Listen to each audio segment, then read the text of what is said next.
In the second part of this chapter 14, I want to talk about single sporting events and tours. So the way we categorize these sporting events can be by size, so the size of the participant field, so the size of a race field for the Boston Marathon, or the size of the number of participants in a tournament, those types of things.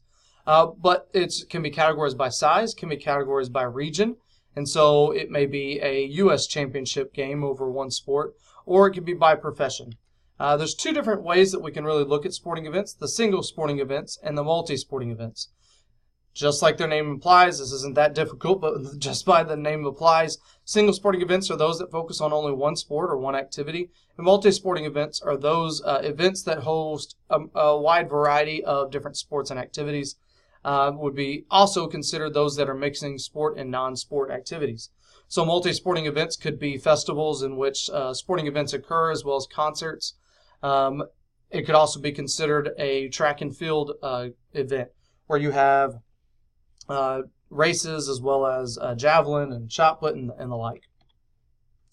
So let's talk first about some international single sporting events, some examples of what we consider those. We'll go through each one of these in a second. But the America's Cup is one, the Tour de France, and then the FIFA World Cup. This is kind of just an overall review of these events, just so if you've never heard of them, you can hear about them and maybe look them up. The America's Cup was established in 1851. It races yachts, also known as sailboats. Essentially, these boats are team races. It has been dubbed as the oldest trophy in international sport. And the Americans won the Cup consecutively until the 1983, yet now New Zealand and Switzerland reign, as well as Australia throws their name in the hat. But essentially, the America's Cup is an example of an international sporting event that is a single sporting event. Another single sporting event internationally is the Tour de France. Tour de France is a multi-staged premier cycling event that's held each year, and it is always in France. I've got a picture of the 2013 map, but essentially, through the month of July, essentially for several weeks, the race lasts, it's different every single year in its distances, but it's about 2,000 miles. They have ranged in recent years between 1,500 miles to almost 3,600 miles. But the unique thing about this event is that admission to the event is free.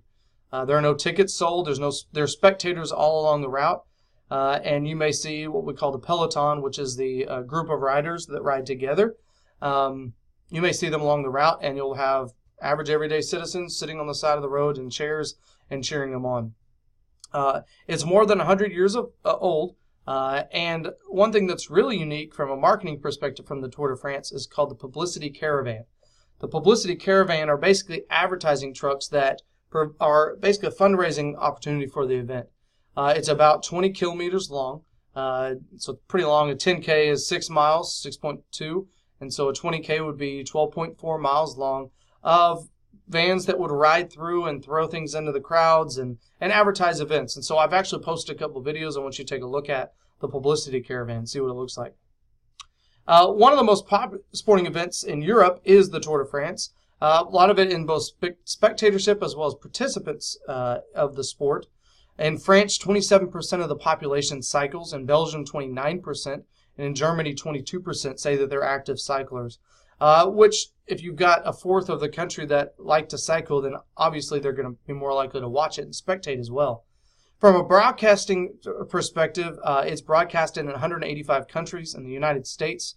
The broadcasting rights owner for the Tour de France is currently NBC Universal, which is NBC Sports.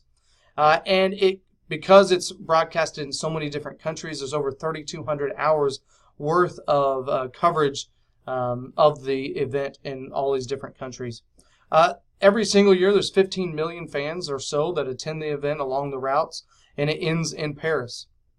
One of the biggest problems that you see historically with the Tour de France has been doping and blood doping. I won't get into the science of it because it really doesn't matter for our purposes, but essentially has been one of the biggest things that has affected negatively the image of the Tour de France. Another mega sporting event is that of a single sporting event is that of FIFA World Cup. We've talked about this already as a case in another chapter, so I won't go too in depth. But FIFA is the Fédération Internationale de Football Association. and it is one of the largest, most watched sporting event, single sporting event in the world. And so let's dig a little bit deeper into this. Hold on one second. Sorry about that. I messed up and actually put the FIFA slides into this. So that's it for this video.